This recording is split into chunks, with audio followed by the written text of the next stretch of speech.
So, this is the Samsung Galaxy S10. Honestly, this is a great device. However, with competition getting tougher and tougher, the question simply becomes, has Samsung played it too safe with this device? Let's find out in this review after me using it for about 2 months.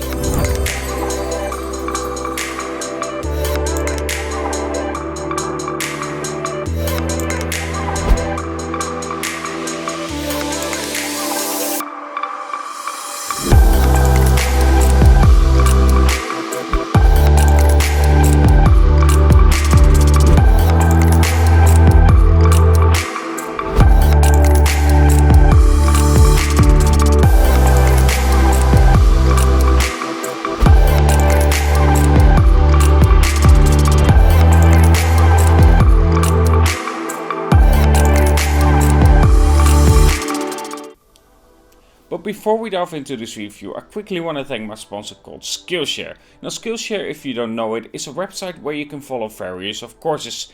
Anything you can think of creatively is basically on that website. This includes what I do as well. So for instance, 3D modeling, 3D animation, After Effects, Adobe, Illustrator, anything you can think of when it comes to the creative side of things that I do, you can follow on there. Even lighting, which is probably something that I should take a course of as well, which I probably will, and After Effects and animation. Anyway, on Skillshare you can actually do this, and the first 500 people that use the link in the description will get a 2-month free trial on Skillshare.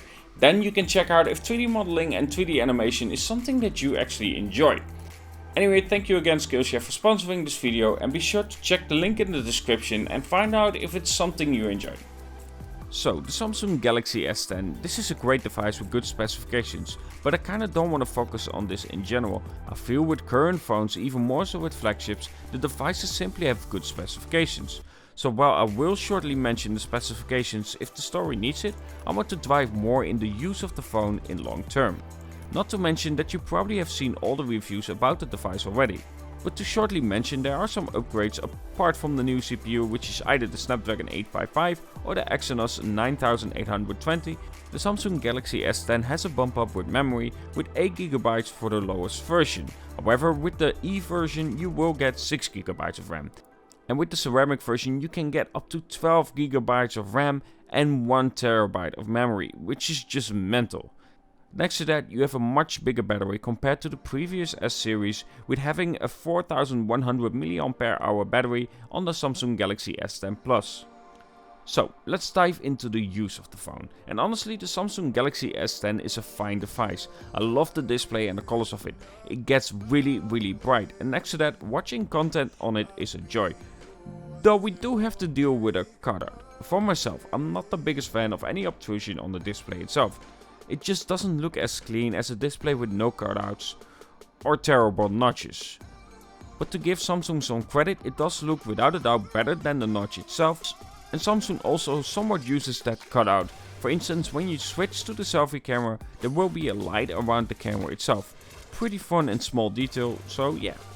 But the first thing I want to talk about with the Samsung Galaxy S10 are the software changes. Now previously Samsung used the skin on top of Android called Samsung Experience. This didn't change. Samsung still uses a skin on top of Android, which I'm completely fine with. However, it is now called One UI. However, there are some big changes coming with this software change, both good and bad. For one, the experience on this device from day-to-day use is smooth. And yes, lags hasn't been a thing for a while on Samsung devices in my own experience, but it feels more responsive than before, and overall the skin does look cleaner, and that might be the reason why. However, it does come at a cost. For myself, I find that this new skin called One UI doesn't work that well for me. The biggest issue that I have with it is finding the applications. Before it was easy to distinguish the apps, or well, easier. But because of One UI, I find it harder and harder to find the app that I want to use. This makes it often that I scroll past it. And for me, that makes that the previous version, while not feeling as smooth, was the better skin on top of Android for me. Again, I don't mind Samsung skins, but I'm not the biggest fan when it comes to One UI. I just find it harder to find my applications. And while One UI is meant to be focusing more on one-handed use, I find it really odd how when I slide down, the settings don't appear, but the applications do. It makes no sense for me, and in one-handed use that would make a lot more sense if those settings would appear instead of me having to go to the top of the display and then slide it down for the settings.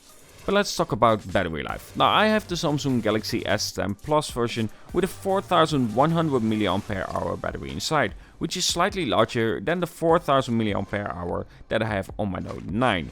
But to be fair, I really don't notice much of a difference. Battery life, though it's fine, doesn't wow me, but that might be down to me having the Exynos version and not the Snapdragon version. From what I've seen, the Snapdragon version does perform better when it comes to battery life and camera, but we'll get to that. But overall, the 4100 mAh battery doesn't really impress me on the Exynos version. It does last me through the day easily though, but I feel like it could have been better for some reason. And then let's talk about the camera. Now the Samsung Galaxy S10, as you can see, comes with an extra camera. This extra camera gives us an option of a super wide angle shot, and I love to have this option. Having a wide angle lens just makes a lot of sense on your phone, and I think this is really a good wide angle lens. Though because it's such a wide angle lens, it does come with some distortion. But I do find it nice that you can decide how wide you want it to be, because you can use the zoom function to somewhat limit the wide angle. Simple but efficient.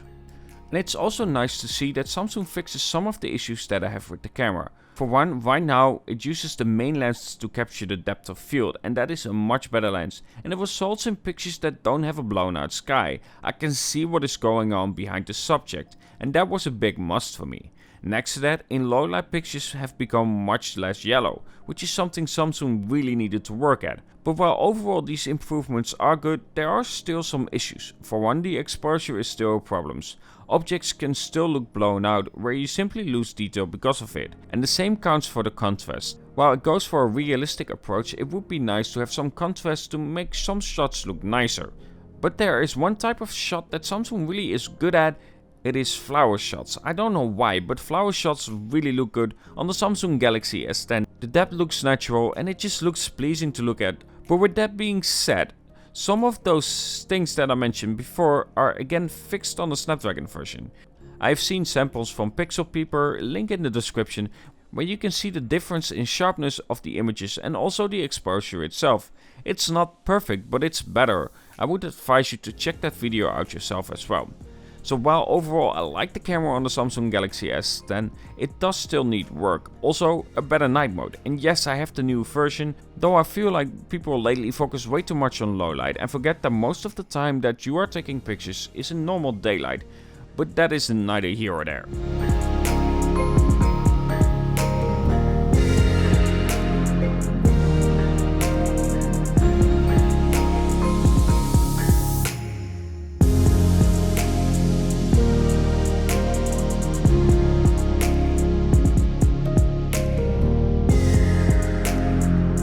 But I kinda want to end this video with somewhat of a roundup. The Samsung Galaxy S10 is a good device for me. It covers the basics really well, and that is something Samsung has done well for a long time.